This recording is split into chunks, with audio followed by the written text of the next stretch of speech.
जय राधा माधव जय कुंज बिहारी।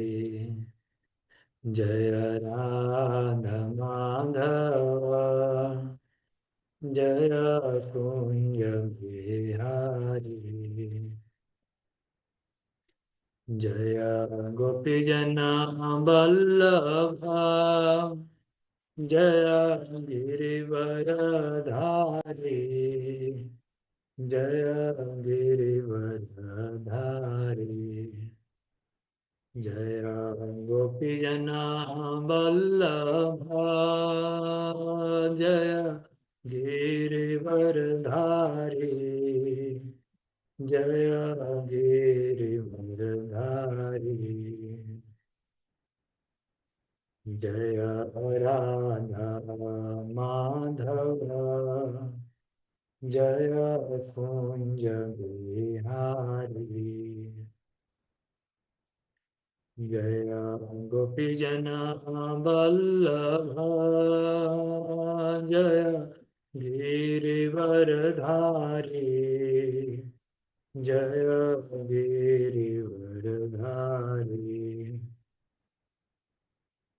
जय गोपीजन वल्लभ जय गिरिवरधारी। जय गिरिवरधारी। जय यशोदानंदन जय व्रजजनरंजन। जय यशोदानंदन जय व्रजजनरंजन। जय यशोदानंदन जय व्रजजनरंजन। जय जमुनतीरवनचारी जय कुंज बिहारी। जय जमुनतीरवनचारी जय कुंज बिहारी। जय राधा माधव जय कुंज बिहारी। जय गोपीजन वल्लभ जय गिरिवरधारी। जय गिरिवरधारी। जय यशोदानंदन जय व्रजजनरंजन। जय यशोदानंदन जय व्रजजनरंजन। जय जमुनतीरवनचारी जय कुंज बिहारी। जय राधा माधव जय कुंज बिहारी। हरे कृष्णा कृष्णा कृष्णा हरे हरे। हरे राम राम राम हरे हरे। हरे कृष्णा कृष्णा कृष्णा हरे हरे। हरे राम राम राम हरे हरे।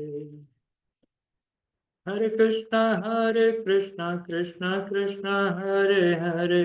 हरे राम राम राम हरे हरे। जय राधा माधव राधा माधव जय राधा माधव। हरे कृष्णा। तो आज हम लोग भगवद गीता यथारूप से चर्चा करेंगे। श्लोक संख्या 8 अहं सर्वस्य प्रभो मत्तः सर्वं प्रवर्तते इति मत्वा भजन्ते मां बुधा भावसमन्विता।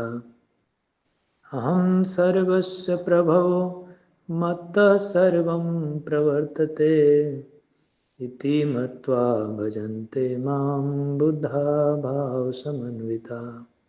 अर्थात मैं समस्त सृष्टि का उद्गम हूँ, सभी वस्तुएं मुझसे ही उत्पन्न होती हैं। जो बुद्धिमान यह जान लेता है वह दृढ़ विश्वास और प्रेमा भक्ति के साथ मेरी उपासना करता है। तो ऐसे व्यक्ति से हम क्यों ना अपना संबंध बनाएं जो व्यक्ति सबसे ज्यादा शक्तिशाली है, किसी भी परिस्थिति में हमारी रक्षा कर सकता है। ऐसे व्यक्ति से हम क्यों ना संबंध बनाएं कि जो सबसे ज्यादा धनवान है। ब्रह्म संहिता में कहा गया है कि कंदर्प कोटि कमनीय विशेष शोभम गोविंदमादि पुरुषम तमहम भजामि। करोड़ों करोड़ लक्ष्मी जो कामदेव से भी करोड़ों गुना सुंदर है और ऐश्वर्यवान है, महालक्ष्मी भगवान की सेवा में तत्पर रहती है भगवान के धाम में। और भगवान जब इस भौतिक जगत में भी प्रकट होते हैं तो जहां जाते हैं वहीं ये सभी ऐश्वर्य, सभी ऑपुलेंस पीछे पीछे प्रोसीड करता है, अनुगामी। धन, बल, ऐश्वर्य, सभी तरह के छह ऐश्वर्य भगवान के अनुगामी होते हैं। तो यदि कोई व्यक्ति भगवान से संबंध स्थापित करे, भगवान उसके हृदय में प्रकट हो जाए, तो क्या कमी है। एक भक्त को इसी कारण से कोई कमी नहीं होती।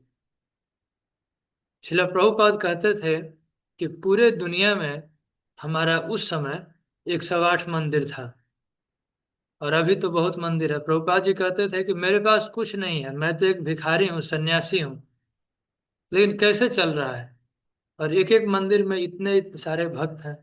और आज तो मंदिर में प्रभुपाद जी ये भी कहे थे कि हमारे मंदिर के कुछ माइल सर्कल में कोई भी भूखा नहीं होना चाहिए, तो सबको प्रसाद दिया जाता है। कैसे चल रहा है।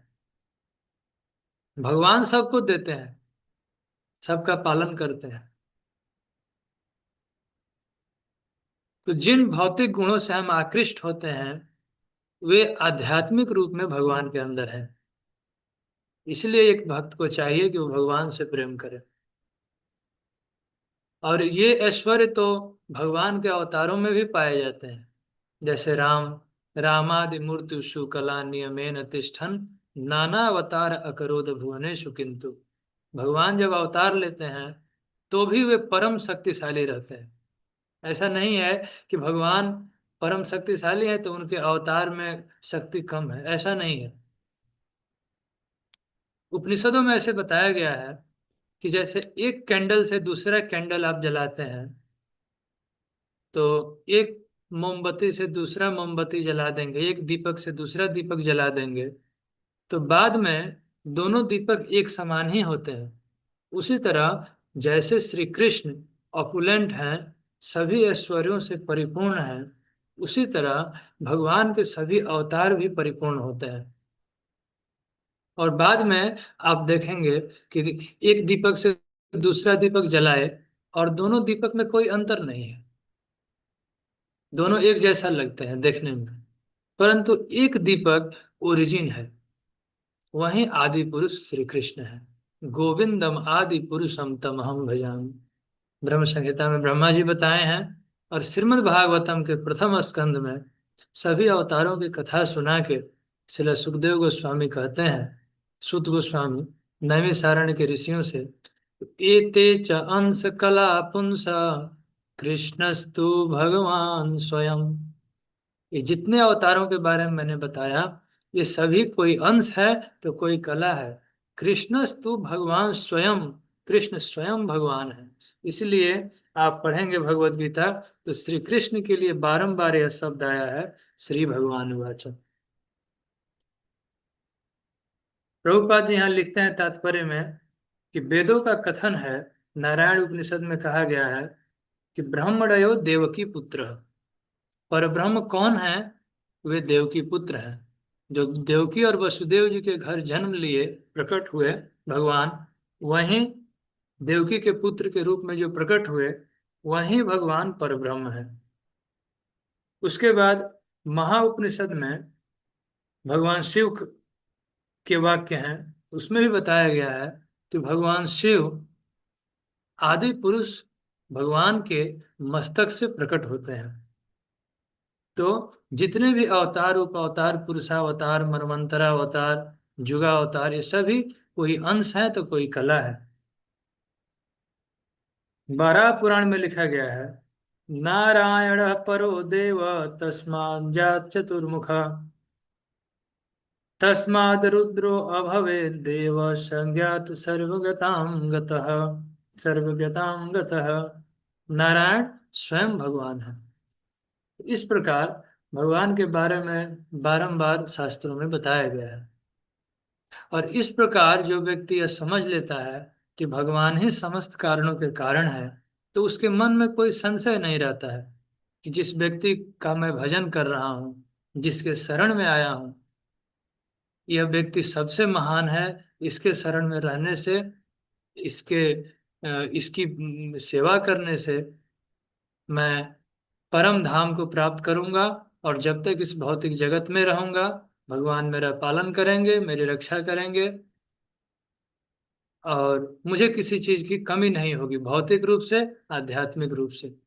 तो इसमें यदि हमें कन्विक्शन है, तब हम जरूर भगवान को शरणागत कर सकते हैं। तो इसलिए यहाँ भगवान कहते हैं इति मत्वा भजन्ते माम।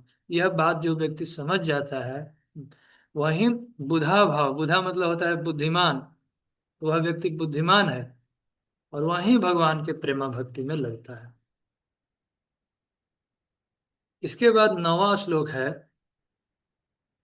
इसमें भगवान के, तो पहले 8वें श्लोक में बताया गया है कि भगवान समस्त कारणों के कारण हैं और सब कुछ भौतिक आध्यात्मिक भगवान से ही उत्पन्न होता है। दूसरे श्लोक में, 9 नंबर श्लोक में कहा गया है, इसमें भगवान के शुद्ध भक्तों के लक्षण बताए गए हैं, जो भक्त भगवान को शरणागत करते हैं। बहुत सुंदर श्लोक है। मत चित्त मत गत प्राण बोधयन्तः परस्परं कथयन्तश्च मां नित्यं तुष्यन्ति च रमन्ति च। मच्चित्ता मद्गता प्राण बोधयन्तः परस्परं कथयन्तश्च मां नित्यं तुष्यन्ति च रमन्ति च। भगवान के शुद्ध भक्त क्या करते हैं उनके बारे में बताया गया है। मत चित्त, अपना चित्त, अपना मन भगवान में लगा देते हैं। मत गत प्राण, यहाँ प्राण का अर्थ है अपना जीवन। जब तक शरीर में प्राण है तब तक ही जीवन है। तो अपना जीवन भगवान की सेवा में समर्पित कर देते हैं। यह प्रेममयी भक्ति है। जीवन भगवान, हमारा जीवन किस लिए है? भगवान की सेवा के लिए है। शास्त्रों में बताया गया है कि यह मनुष्य जीवन भगवत प्राप्ति के लिए ही मिला है, भगवान को पाने के लिए ही मिला है। जैसे किसी कॉलेज यूनिवर्सिटी में हम जाते हैं तो किस लिए एडमिशन लेते हैं? पढ़ाई करने के लिए। और बाकी सुविधाएं सेकेंडरी है, कि वहाँ स्वास्थ्य के लिए भी सुविधा है, खेल कूद की भी सुविधा है, कुछ मनोरंजन की भी सुविधा है, रहने के लिए अकोमोडेशन है। तो ये सब सेकेंडरी पर्पस है। और प्राइमरी पर्पस है कॉलेज यूनिवर्सिटी का पढ़ाई करना। उसी तरह मनुष्य जीवन का प्राइमरी पर्पस है भगवत प्राप्ति, भगवत भजन। अब इस भौतिक जगत में हम बद्ध जीव हैं, तुरंत भगवत धाम नहीं जा सकते, क्योंकि हम योग्य नहीं हैं, हमारे अंदर योग्यता नहीं है। तो जब तक हम नहीं जा सकते, तब तक के लिए हमें यहाँ रहना पड़ेगा।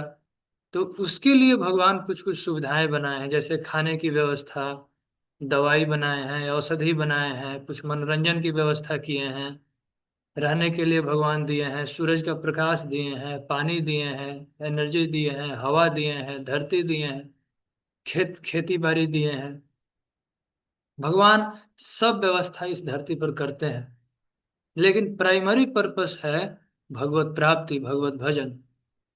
लेकिन हमारी मूर्खता क्या है कि हम प्राइमरी पर्पस, मुख्य उद्देश्य को भूल जाते हैं और सेकेंडरी चीजों में, खाने पीने में, आहार निद्रा आत्मरक्षा मैथुन, इसमें लग जाते हैं। इसी को बोलते हैं सेंस ग्रेटिफिकेशन, इंद्रिय तृप्ति। तो जीवन का जब मूल लक्ष्य हम भूल जाते हैं तो भगवान को भूल जाते हैं। इसी को कहते हैं माया। और जब जीवन के मुख्य लक्ष्य, मुख्य उद्देश्य को हम समझ जाते हैं, भगवान की सेवा में लगते हैं, तो इसको कहते हैं आध्यात्मिक प्लेटफॉर्म। तो भगवान के भक्त अपना जीवन भगवान की सेवा में समर्पित कर देते हैं। मत मत चित्ता मत गत प्राणा बोधयंत परस्परम। अपना चित्त भगवान में लगाते हैं, अपना प्राण अर्थात अपना जीवन भगवान की सेवा में समर्पित करते हैं। और उसके बाद क्या करते हैं, बोधयंत, एक दूसरे को बोध कराना, परस्परम। भगवत भक्त के लक्षण है कि यदि हमें कोई अच्छा चीज मिल जाए तो हम उसे किसको देना चाहेंगे? कोई भक्त बताएंगे? मान लीजिए आपको बहुत कीमती वस्तु मिल जाए तो आप किसको देंगे? जिससे आप प्रेम करते होंगे, जिससे आप प्रेम करते होंगे उस व्यक्ति को आप बहुत अच्छे से अच्छी वस्तु देना चाहेंगे। उसी प्रकार यदि भगवत भक्त, किसी भगवत भक्त को भगवान की भक्ति मिल जाती है तो वे चाहते हैं कि अधिक से अधिक लोगों को दिया जाए। ये बहुत मूल्यवान चीज है भगवत भक्ति। तो आध्यात्मिक जीवन में जो भक्त आगे बढ़ते हैं तो उन्हें हृदय में आनंद मिलता है भगवान की सेवा करके। तो सोचते हैं क्यों नहीं यह आनंद सबको सबको बांटा जाए, सबको दिया जाए। यही एक पर्पस है। परंतु हमारी स्थिति क्या है? प्रभुपाद जी तो हम लोगों को भगवत भक्ति बांटना चाह रहे थे और अभी भी भगवान के भक्त बांट रहे हैं। परंतु हम लोग कैसे हैं? नते विदु स्वार्थ गतिम हि विष्णु दुराशयाये बहिरर्थ मानिन। प्रहलाद महाराज कहते हैं कि हम लोग भगवान को भूले हुए हैं और हम नहीं चाहते, हम नहीं जानते कि हमारा भलाई किसमें है। इसी को बोलते हैं इग्नोरेंस, अंधकार। हम नहीं जानते हमारा भला किसमें है। जैसे एक छोटा बच्चा चॉकलेट के पीछे लगा रहता है, मिठाई खाने का, वो नहीं जानता है एक की एक लाइट ट्रैप में आप लोग देखे होंगे कि कैसे इंसेक्ट जाके अग्नि में कूद जाते हैं।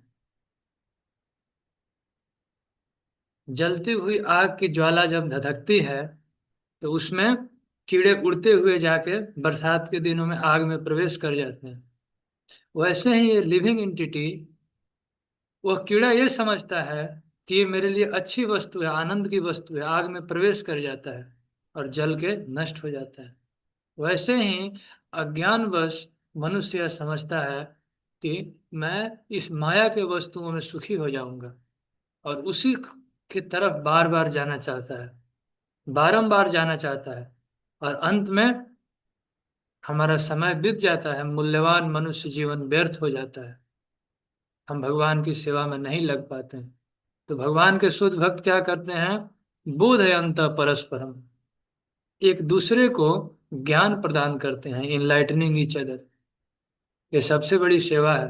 भगवान बोले हैं अर्जुन से भगवत गीता में कि स्वयं अपने जीवन में आचरण कीजिए, शुद्धता अर्जित कीजिए, भगवान को समझिए और उसके बाद आचरण करके फिर आप भी प्रचार कीजिए। न च तस्मात् मनुष्येषु कश्चित में प्रियकृतम। जो भगवान के भक्ति का प्रचार करता है, भगवान के बारे में ज्ञान बांटता है दूसरों को, ऐसा भक्त भगवान को सबसे प्रिय है। बोधयंत परस्पर। उसके दौरान क्या करते हैं? कथयंतश्च माम नित्यम। वे भगवान के बारे में कहते हैं, कथयंतश्च, किसके बारे में? माम, भगवान कहते हैं मेरे बारे में। नित्यम, नित्यम का अर्थ है हमेशा, प्रतिदिन। भगवान की कथाओं को कहते कहते थकते नहीं हैं। यहाँ आप फोटो में देख रहे हैं श्रील सुखदेव गोस्वामी महाराज परीक्षित को कथा सुना रहे हैं और उस सभा में श्री नारद मुनि बैठे हैं, व्यास देव बैठे हैं, बड़े बड़े भक्त बैठे हैं श्री गंगा जी के किनारे। और यह कथा हो रही है न गंगा जी के किनारे, हस्तिनापुर के बाहर शुक्रताल एक जगह है जहाँ सुखदेव गोस्वामी कथा सुनाए थे, उत्तर प्रदेश में। भगवान के गुणगान में भगवान के गुणगान में भक्त थकते नहीं हैं। भगवान की कथाओं में जब एक बार आनंद आ जाए तो उसमें थकान नहीं होती। परीक्षित महाराज कहे सुखदेव गोस्वामी से कि रातों दिन मैं कथा सुनूंगा। वे खाना पीना अन्न जल सब भूल गए थे। इसको कहते हैं कथयंतश्च माम नित्यम तुष्यन्ति च रमन्ति च, उसमें परम संतोष और आनंद का अनुभव करते हैं। भगवत भक्त जो भक्ति में उन्नत हैं, वे जब भगवान का नाम जप करने बैठते हैं तो उनको लगता है कि जब कृष्ण नाम सुनते हैं, राम नाम सुनते हैं, तो ऐसे लगता है कि एक कान क्यों है, एक कान बहुत कम है भगवान के बारे में सुनने के लिए, मेरे हजारों हजारों कान क्यों नहीं हो जाते। ये भावात्मक बातें नहीं कहा जा रही है, केवल ऐसी ऐसी बात नहीं है कि सेंटिमेंट में कहा जा रहा है, सचमुच में ऐसा अनुभव होता है। और महाराज पृथु, श्रीमद् भागवतम में उनकी कथा है, बहुत बड़े भक्त हुए हैं राजा। वे भगवान के जब दर्शन हुए तो भगवान से उन्होंने यही मांगा कि भगवान हमारी श्रवण की क्षमता बढ़ा दीजिए, ऐसी कृपा कीजिए कि आपकी कथाओं को सुनते सुनते मुझे आनंद और बढ़े और छोड़ने का मन नहीं करे, मैं और आनंद का अनुभव करूं। तो इस प्रकार भगवान के भक्त कथा में बहुत आनंद लेते हैं। लेकिन हमारी स्थिति क्या है, क्यों हरि कथा अच्छी नहीं लगती? क्योंकि हम अभी भौतिक रूप से बीमार हैं। शास्त्रों में बताया गया है, तुलसीदास कहे हैं कि तुलसी पूरब पापते हरि चर्चा न सुहाय। हरि चर्चा क्यों अच्छी नहीं लगती? क्योंकि पूर्व पाप थे, हमारे अभी भी पाप नष्ट नहीं हुए हैं। और भगवान परम गुह्य ज्ञान में बताए हैं, तेषां तु अंतगतम पापम जनानां पुण्य कर्मणाम। अभी भी हम पूर्ण रूप से पापों से मुक्त नहीं हुए हैं, इसलिए हरि कथा अच्छी नहीं लगती। यदि पूरी तरीके से हम शुद्ध हो जाएं तो हरि कथा बहुत अच्छी लगती है। जैसे कोई व्यक्ति बीमार है, बुखार आ जाए किसी को, तो उसको भोजन की रुचि जाए, भोजन अच्छी नहीं लगती, तो इसका अर्थ ये नहीं है कि भोजन में स्वाद नहीं है। स्वादिष्ट से स्वादिष्ट व्यंजन प्रस्तुत कीजिए, फिर भी उस व्यक्ति को अच्छा नहीं लगेगा, क्योंकि बुखार है, बीमार है।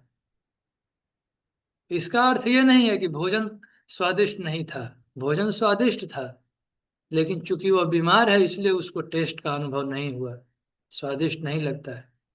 उसी प्रकार हम सभी भौतिक रूप से बीमार हैं, अभी हमारी आसक्ति है भौतिक जगत में, इसलिए हरि कथा अच्छी नहीं लगती। इसका अर्थ यह नहीं है कि भगवान की कथाएं आनंद देने वाली नहीं है। भगवान की कथाएं परम आनंद देने वाली है, आध्यात्मिक स्पिरिचुअल ब्लिस देने वाली है। ये हमें क्यों नहीं पसंद आ रहा है, हमारा आनंद क्यों नहीं दिन प्रतिदिन बढ़ रहा है? क्योंकि हम भौतिक रूप से बीमार हैं। इसके लिए क्या करना पड़ेगा? इसके लिए मन इंद्रिय को संयम करके भगवान का भजन कीजिए। धीरे धीरे जब भगवान का नाम जप करेंगे, भगवान का सेवा करेंगे, भगवान के साथ एसोसिएट करेंगे, भगवान के शुद्ध भक्तों की संगति करेंगे, तो धीरे धीरे हमारा हृदय शुद्ध होगा। जैसे जैसे हम शुद्ध होंगे वैसे वैसे भगवान की कथाओं में हमारी रुचि बढ़ती जाएगी।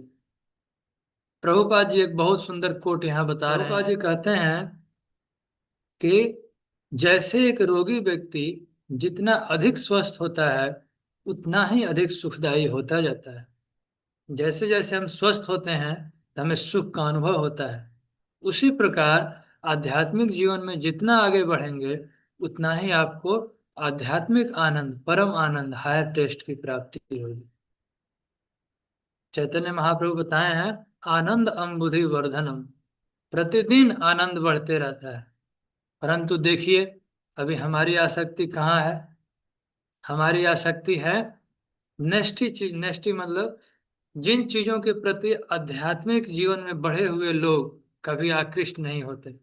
किस तरह अच्छा खाया जाए, क्या अच्छा से अच्छा हम खाएं, खाना पीना, अच्छा रहना, और मान बढ़ाई और दूसरों की निंदा, इसी चीजों में, इधर उधर की बातें करने में, सांसारिक बातें करने में, गुण दोष चर्चा करने में हमारा मन लगा हुआ है। तो कैसे भगवान में मन लगेगा? जब तक हमारी दृष्टि, हमारी बुद्धि शुद्ध नहीं है, भगवान में मन नहीं लगेगा। प्रभुपाद जी एक और कोट कहते हैं, बहुत सुंदर स्टेटमेंट है। अपने शिष्य बद्री नारायण दास को प्रभुपाद जी पत्र लिख रहे हैं 1971 में। कहते हैं एक भक्त और अभक्त में यही अंतर है कि जो एक मधुमक्खी और साधारण मक्खी में होता है। आप लोग सभी देखे होंगे, मधुमक्खी शहद से आकर्षित होती है। मधुमक्खी सब जगह नहीं बैठती है। जो सुगंधित फूल है, जहाँ शहद है, जिस फूल में मकरंद है, उसी के प्रति आकर्षित होती है। और साधारण मक्खी खुले घावों से, जहाँ गंदगी है वहीं आकर्षित होगी। तो इसी तरह जैसे भगवान के भक्त हैं, वे हरि कथा, भगवान के कथा, भगवान के गुण कीर्तन के प्रति आकृष्ट होते हैं। और सांसारिक लोग, अरे वो तो ये कह रहा था, वो ऐसे कह रहा था, पता है उसने ऐसे गलत काम किया, यही सब चीजों में अपना समय बिता देते हैं, केवल अपनी बड़ाई और दूसरों की निंदा। तो इन सब चीजों से हमें बचना चाहिए यदि हम आध्यात्मिक जीवन में आगे बढ़ना चाहते हैं। तो एक भगवत भक्त अननेसेसरी बात नहीं करते हैं, अपने वचन के वेग को, मन के वेग को कंट्रोल में करते हैं। और भगवान का गुणगान जब करना होता है तो उसी समय बहुत ज्यादा बातें करते हैं। तो ये सब भक्तों के लक्षण है।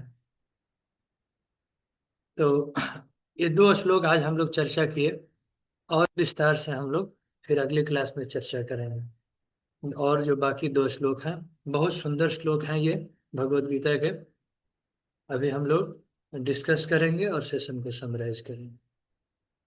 आप लोग का कोई प्रश्न है इस बारे में जो आज चर्चा हुई, तो आप जरूर पूछिए।